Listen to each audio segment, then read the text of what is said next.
Provocation. Review of an unread book continued by Stanislaw translated from the German by the Spirit of Hegel.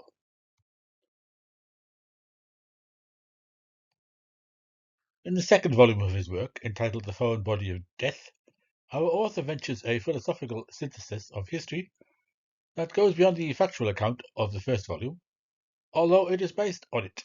In doing so, he uses the term he coined, secondary utilization of death. The extermination of entire peoples or ethnic groups was an integral part of the rules of war in antiquity. Christianity put an end to all massacres that had no other justification than the mere possibility of their execution. From then on, in order to kill, one had to establish the guilt of those to be killed. A different faith was quite sufficient for this purpose, and in the Middle Ages this was the most frequent reason. The Middle Ages created a symbiosis, sui generis, with death, which was regarded as a fate inherent in humanity by God's decree, and after it had integrated the four horsemen of the apocalypse, the wailing and gnashing of teeth, the dance of death, the Black Death, and the descent into hell into the realm of the accepted human condition, it thus made death a natural component of fate, which justly equated the beggar and the monarch. This was possible because the Middle Ages were defenseless against death. Medical therapies, scientific knowledge, and international agreements on resuscitation techniques, because they did not exist, could neither halt the onslaught of death nor classify it as a general biological phenomenon, because Christianity had created a profound divide between humanity and the rest of the living world. It was precisely the high mortality rate and short life expectancy that reconciled the Middle Ages with death by granting it the highest status within an existence strongly connected to the afterlife.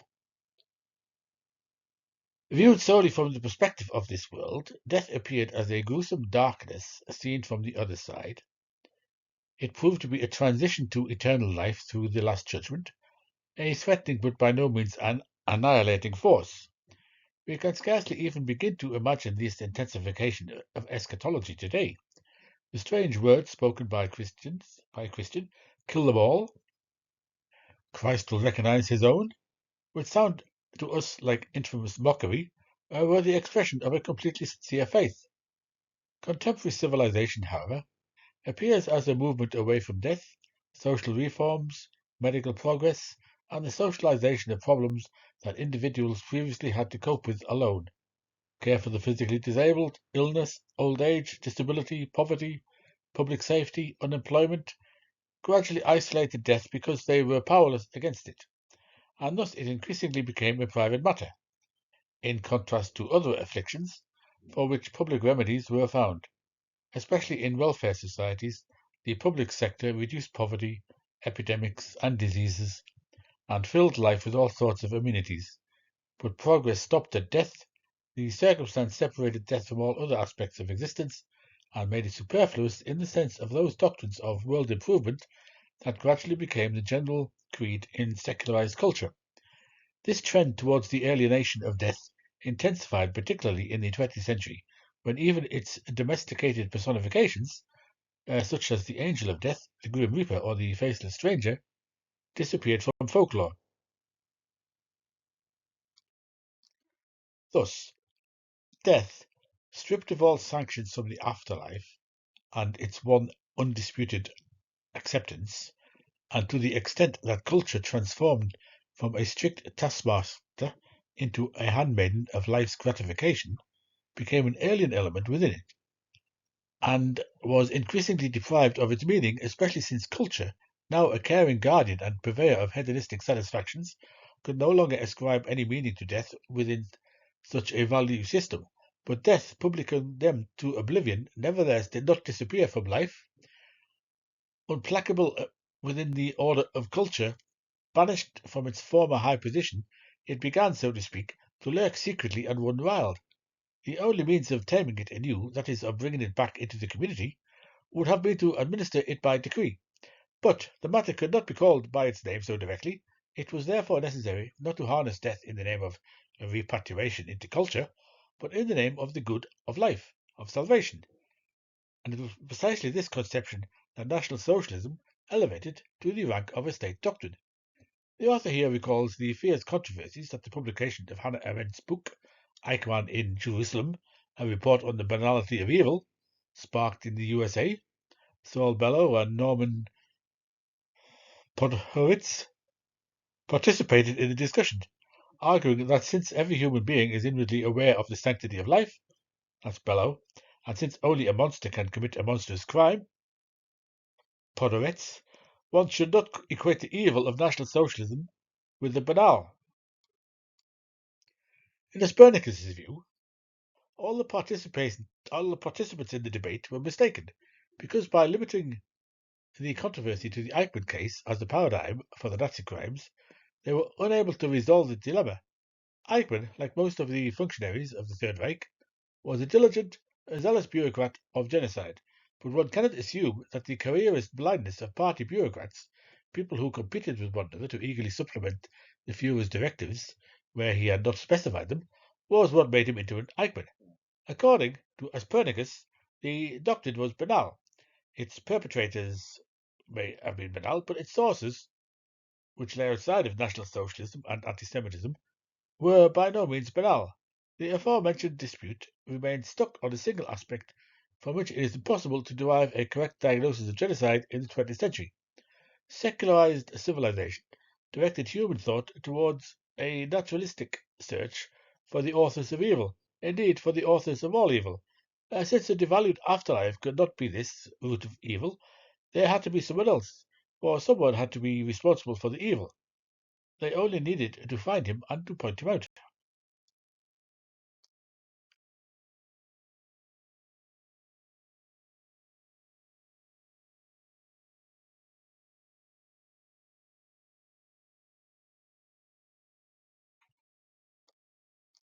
In the Middle Ages, it was enough to claim that the Jews had killed Jesus.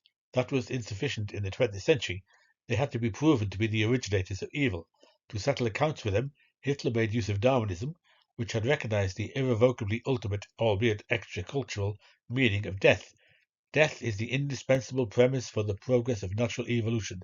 Hitler understood this in his own way, crudely and incorrectly, as a commandant and model, by virtue of which nature, which he preferred to call providence, justifies, indeed even encourages, the strong to survive at the expense of the weak.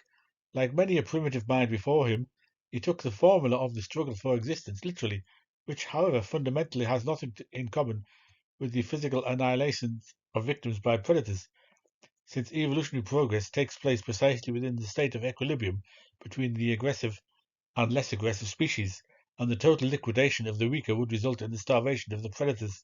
National Socialism, therefore, extracted from Darwin what it craved, the superhuman, but not transcendental, namely, the equation of murder with the essence of world history. The directive thus distorted and adopted devalued all ethics and replaced it with an interpretation of law that becomes visible in the outcome of the struggle for life and death. In order to portray the Jews as a sufficiently monstrous enemy, it was necessary to exaggerate their role in the world beyond all credibility. And thus began the irrational argumentation that led to a total demonization of the Jews, which National Socialism only managed to achieve with extreme effort, since it contradicted the everyday experience of the Germans.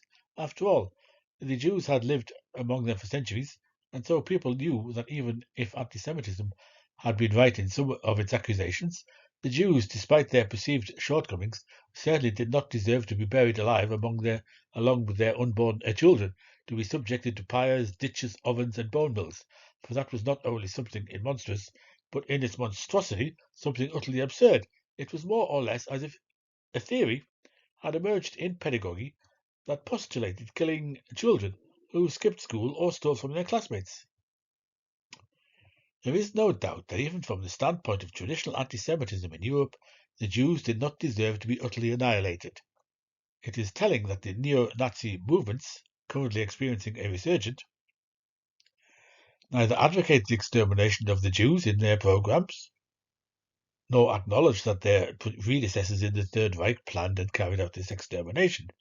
These movements confine themselves to general anti-Semitic slogans or only address the issue incidentally in their programs. This is because the Jews, as bearers of universal evil, have now been, as it were, demoted.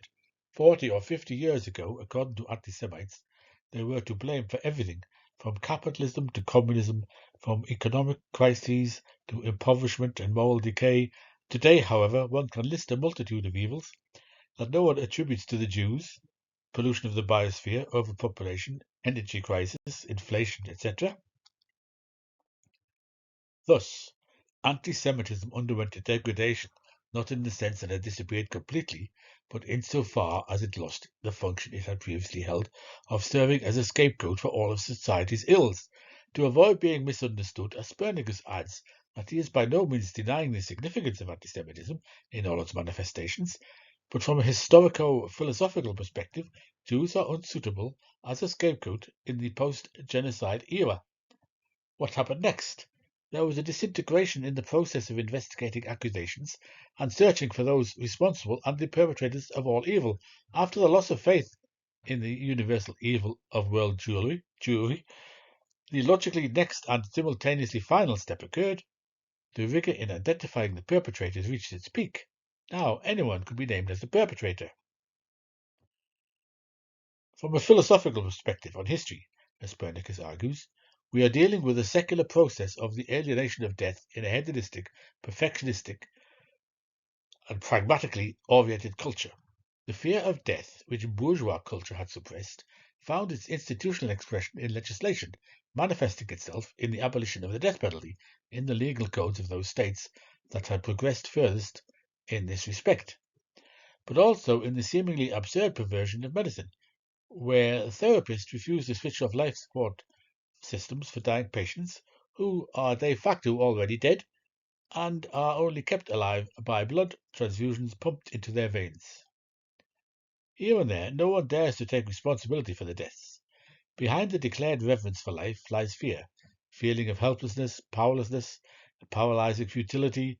In correlation with this helplessness, or as a reversal of the fear of killing, the value placed on individual life has increased to such an extent that governments allow themselves to be blackmailed when it comes to the lives of hostages, regardless of the circumstances.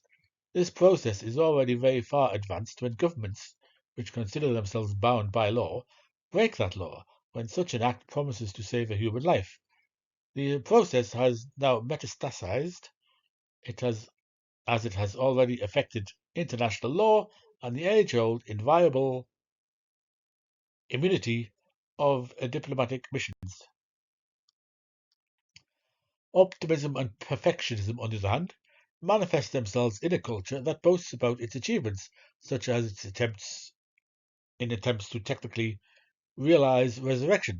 Although experts know that the so-called reversible preservation of human life, that is, freezing with the chance of a future resurrection, is an impossibility, at least currently, it prompts many wealthy people to have themselves frozen and their bodies stored in containers of liquid nitrogen. This, as Hespernicus observes, constitutes a contribution to a macabre humour of its own kind within a completely secularized eschatology.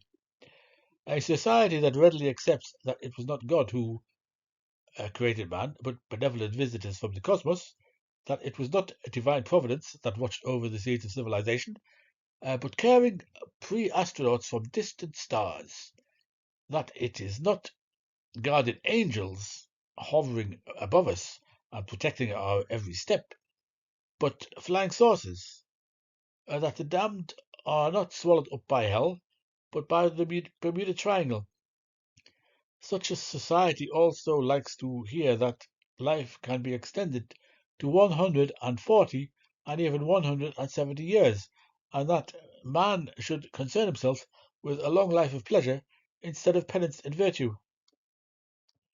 And finally, attempts are multiplying to repurpose, spice up, and make palatable death in its raw state, so that it can be tamed and consumed, far removed from all metaphysics. Hence the demand for death as a spectacle, for murder and agony in close-up, for the man-eating shark, for powerful earthquakes, conflagrations, for stage scenes of authentic genocide, Holocaust, hence the supply of sadistic literature, hence also an entire industry that exploits sexual perversions, teetering on the brink of torture to the death. Hence the shackles, iron chains, instruments of flagellation, hence the prop room of pseudo-medieval dungeons, so popular as merchandise in the USA, finally the authentic risk of death as a readily marketable commodity, in short, the willingness of the one-day hero to earn a living through life-threatening exploits. This ultimately also explains the popularity of pseudoscientific literature, which floods the market with books on experimental proofs of life after death, thereby clashing with church orthodoxy, which doesn't quite know what to do with this unsolicited and questionable assistance.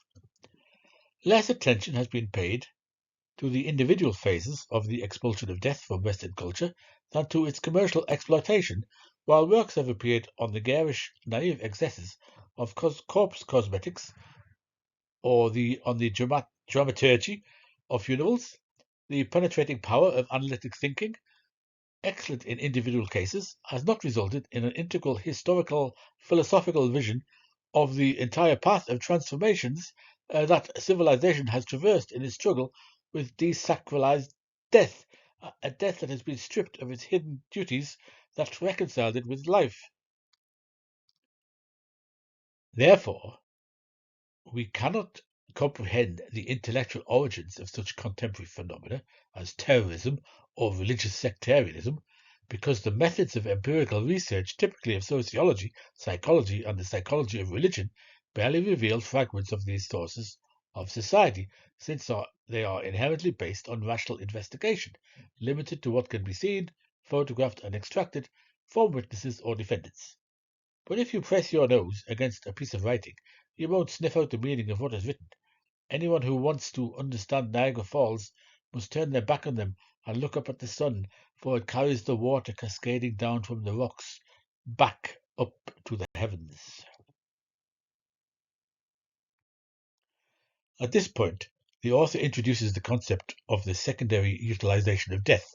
For 100,000 years, ever since humankind recognized its own mortality as its fate, as evidenced by graves dating from that time, the first sign of the ritualization of death, subsequent cultures accorded a high rank within their value system. The more rational the civilization, the stronger within it was the unmanageability of death, which could neither be effectively accepted nor truly denied. At the same time, culture, which had transformed from an apodictic commander to a lenient patron, became increasingly lax in observing its own orthodoxy and gradually allowed its wards the fulfillment of all desires, including the ultimate one, to abandon culture itself and reject its norms. However, before it began to teem with the bizarre inventions of subculture, before the Decalogue and everything associated with it decayed, it was not willful individuals who seized the orphaned place that death occupied within Mediterranean culture, but rather the powerful sovereign state that sought to use death as an instrument of self-affirmation. Yet even the state could not do this openly at this time, certainly not in peacetime. Only unleashed war could provide a smokescreen and facilitate genocide, and thus outside the fronts that cut Germany off from the world, the institution of mass extermination arose. This was the first act of the re-enthronement of death. During the post-war Reconstruction period, there was a veritable frenzy of predominantly youthful subcultures, which, however, were only original in their lack of originality. They amounted to a playful, and therefore not truly serious, adoption of age-old patterns of manners and clothing from history, which were used like props from a theatre's costume department.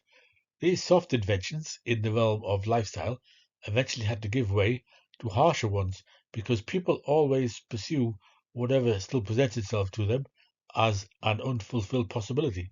The chance that the subculture in an age full of chaos and turmoil would choose death as its emblem seemed blocked for the following reason. One could play at being savages and hermits, but not murderers, because even a lax permissive culture would not have condoned such a game if it led to a real murder. And even more importantly, a murder, even a selfless one, would have branded the perpetrators as common criminals.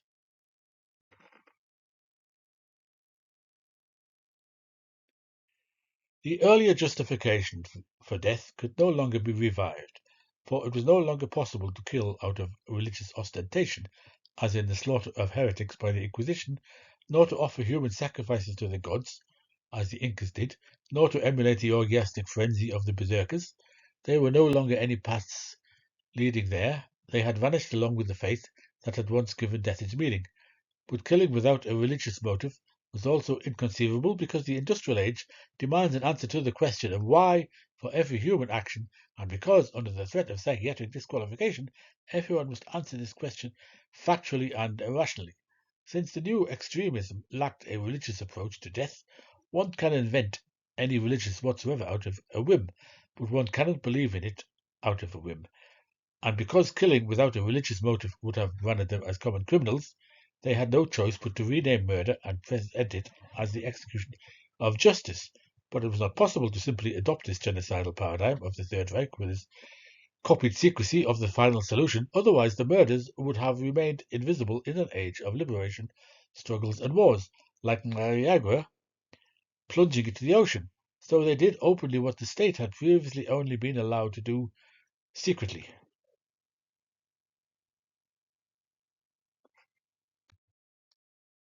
The similarity between National Socialism and terrorism lies in the fact that the murderers once again call themselves a righteous court. However, since no court acts solely on its own authority, but appeals to higher instances, the terrorists also had to create the illusion of the existence of such an instance, one that proved independent of traditional criteria, whether religious, psychiatric, or criminal. Consequently, they had to portray themselves as an arm of a justice that was higher and more sublime than themselves, which is particularly evident in the consistently particular names they gave to their groups. Red Army faction, thus not the entire army, meaning that this whole entity still exists outside of them. First line, implying that there are further, more deeply positioned lines in the hinterland. Red brigades, consequently, these are again only sections of a larger army. Now they needed an adversary, and it had to be as powerful as possible, because having a significant enemy means being significant oneself. The individual representatives of capital were not glamorous enough as opponents, so they demanded an antagonist that was more consolidated than the economic and political system that was spreading across the entire world. Thus the choice fell on the state, but not on its material institutions, for they had not set out to blow these up. Let's not forget the goal was to kill people, not to destroy inanimate symbols or representations of state power. However, after they only succeeded once in Italy in getting their hands on the leading politician, and after the other main exponents of state power remained inaccessible due to security measures, they began to settle for surrogate victims, for any victim was acceptable to them as long as they could attribute to them some share, even if only an indirect one, in the exercise of governmental power. If the victim was not directly involved, it was sufficient if they at least held a leading position, played a role in defending the existing order, or were perhaps connected to the education system, since state functions could also be attributed to the latter. It was therefore proceed If we therefore proceed from the historical situation and the condition of terrorism, keeping in mind that it was supposedly about murder in the guise of duty, self-denial, and righteous anger, then the logical investigation we conduct outside of the known factual accounts nevertheless leads us back to it, to its tactical details, and to the observation that the lofty aspirations of the murderers gradually slipped away, and the murderers had to content themselves with victims who were rather at the lower end of the social hierarchy. As for the ideology, it was cobbled together from whatever was readily available. Even the names mentioned here were stolen from left-wing groups. Since revolution enjoyed high prestige, and since the uncompromising revolutionary had become the hero of that era, those who resorted to murder, this alien element in a hedonistic civilization, adopted his attitude, his gestures, and his style of speech. The cynicism, the plagiaristic style, and the arbitrary nature of the improvised and casually cobbled together justifications for the terror are only apparent to the keen observer. Subjectively, the movement does not perceive itself as cynical, deceitful, or, and this is most important, as an authentic fighter for the betterment of the world. The fact that it accused its opponent the state of fascism, Gestapo methods, and Hitler's legacy, because it was more Catholic than the Pope, more papal than the Pope himself, confused the diagnosticians the most, since they took the accusations at face value, if not word for word, then at least in the underlying intention that fueled them. Well, the movement certainly differed from its predecessors in its selfless killing. It had also grown up under different conditions. It did not adopt the quiche of National Socialism because an underground movement cannot have its own galas, parades, official buildings, offices, and ceremonies. Instead, the illegality was compensated for by the aura of power that the hysterical, clamouring mass media diligently granted it. Incidentally, if one insists on etiological accuracy, National Socialism, the precursor of terrorism, was not its source. The source lies deeper. Death, inflicted cold-bloodedly on others in a sense of duty, has regained its exalted status in culture thanks to the intervention of secondary utilization. For, having been ostracized and banished from culture, it had now returned. In a totalitarian state, where everything belonging to the individual has been nationalized, only the supreme power has the right to designate the victims. In a state with extensive personal freedoms, the self-proclaimed eradicators of evil were free to identify and persecute evil. This dependence explains the kinship between both formations. It lies in the absolution that the murderers grant themselves for both total subordination to authority and the total negation of all subordination, exclude conscience with regard to one's own actions, and thus both by different paths arrived at the same bloody finale. As Pernicus points out even more parallels, executive and not revolutionary in orientation, terrorism adopts from the left what can serve as an ideological fig leaf, and it omits and disregards everything that could complicate or even thwart its guiding principle, murder. The future to which it offers human sacrifices is just such a banner that legitimizes its actions, just as the vision of the 1,000-year Reich was for the National Socialists. Terrorists who leave the movement and thus lose their organizational connection to it simultaneously lose their understanding of the motives that once fueled their years of relentless activity, and when they finally speak to people who are breathlessly waiting for sensational revelations, nothing comes out but cheap platitudes about their leaders, just as trite as the reports about the idiotic table conversations that Hitler had with his closest associates. But Hitler, the text states, committed suicide before his capture. The hope of uncovering secrets is in vain. The state of mind in which one inflicts death on others proves to be incommunicable, for the secret lies in the act of killing itself, not in the minds of the murderers. Everything can therefore be contrived in a shallow and clumsy manner, like the effort of the Nazis and the terrorists to avoid executions that lacked legal sanction. For killing on the spot is a typical characteristic of ordinary murder.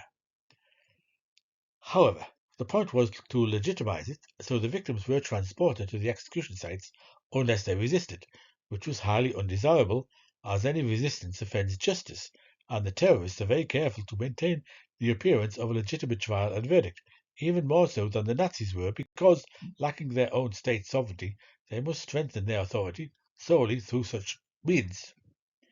Those they selected for condemnation never received a real trial, for their maximum degree of guilt is always predetermined. In its claim to infallibility, terrorism resembles the papacy of genocide that National Socialism aspired to. No persuasion, no appeals, no pleas, no invocation of human solidarity or any mitigating circumstances whatsoever, no begging for mercy, no pointing out the senseless or practical ineffectiveness of murder, no arguments of any kind can unsettle the perpetrators, since they possess a system of ingrained prejudices that dismiss the moderation and leniency as just as despicable a form of depravity as, for example, anti-extremist legislation or the politics of conservative repression. The terrorists' imperviousness to reason is perfected the moment they regard every type of behavior on the opposing side as further proof of guilt. Only this can explain the extraordinary sense of well-being displayed by former SS men at their anniversary meetings, as well as the belief of the sect members who survived the mass suicide in Guyana and still cling to the charisma of their monstrous prophet. Any genuine opposition movement that outwardly resembles pseudo-political extremism and has honest motives for fighting against real oppression or exploitation unintentionally benefits the deceivers who present murder as an instrument for good. This is because it only increases the confusion prevailing in the analysis of events and makes it difficult or even impossible to distinguish between fictitious and real guilt. But ultimately, who in this world is completely innocent? Thus, a highly perplexing game of mimicry unfolds. Simulated motives can no longer be distinguished from genuine ones, not because of the brilliant acting skills of the deceivers, but because the conscience of the post-war societies that gave rise to terrorism is not entirely clean. In the end, murderous aggression is met with murderous repression. The police shoot before they are authorized to do so. Democracy, in order to save itself, must partially abandon its own principles. Thus, the extremism that began with mystified arguments provokes such reactions that it transforms the fabricated accusations into accurate ones. Evil proves, pragmatically speaking, more effective than good, since, given the existing balance of power, good must deny itself in order to curb evil. That is to say, in this struggle for the good of the community, there is no victorious strategy that remains untainted, since integrity triumphs only to the extent that it adapts to the dishonesty it is fighting. The lesson that National Socialism taught our era has therefore not been forgotten. A totalitarian state of crime can be violently shattered, as happened with the Third Reich. Thus, then, the responsibility for the crimes evaporates, scattering to the winds. The number of those whose guilt is recognized shrinks and dwindles, and all that remains, apart from the handful of people who orchestrated the genocide at the highest level, are a few identified henchmen of lower ranks with blood on their hands. But the seeds scattered to the winds do not perish. The process, however, has already been completed and reached its logical conclusion through the progressive generalization in the identification of the guilty. From the forced labor camps where people were tortured, the cycle of the eschatology of the 20th century progressed to the camp of voluntary self-destruction. In this final step, the executioners merged with the victims, proving that everyone is guilty, and the initial situation of helplessness returned. For the legacy of crime, visible in such offshoots, proves resistant to such a brutally simple intervention as the overthrow of tyranny. The doctor of philosophy, historian, and anthropologist Horst Aspernicus, whose first name reminds us of a hornet's nest, concludes his work with a universal remedy against the described endemic nihilism, considering his task fulfilled by having brought to light the horrific connections that genetically link the malignant tumor of genocide with the individual metastasis within the bosom of European civilization. However controversial his statements may be, whatever contradictions they may provoke, they cannot simply be ignored. His attempt to integrate National Socialism into the order of Mediterranean culture makes it impossible to consider it an exception to the rule, a nightmarish success that perished as abruptly as it had erupted without leaving any traces of its poison. This attempt will, as it is to be feared, enter the reservoir of our knowledge about modern man, even if the plague that has been subjected to dissection and diagnosis here finally finds its therapists. The subject to which Aspernicus dedicated his two-volume work concerns what he calls the significance of death in culture.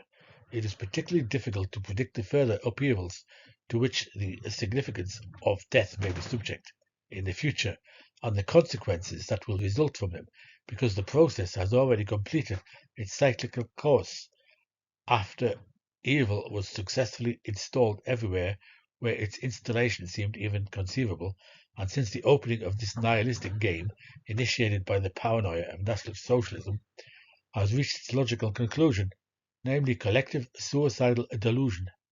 What remains for humanity to do in this field of dark deeds?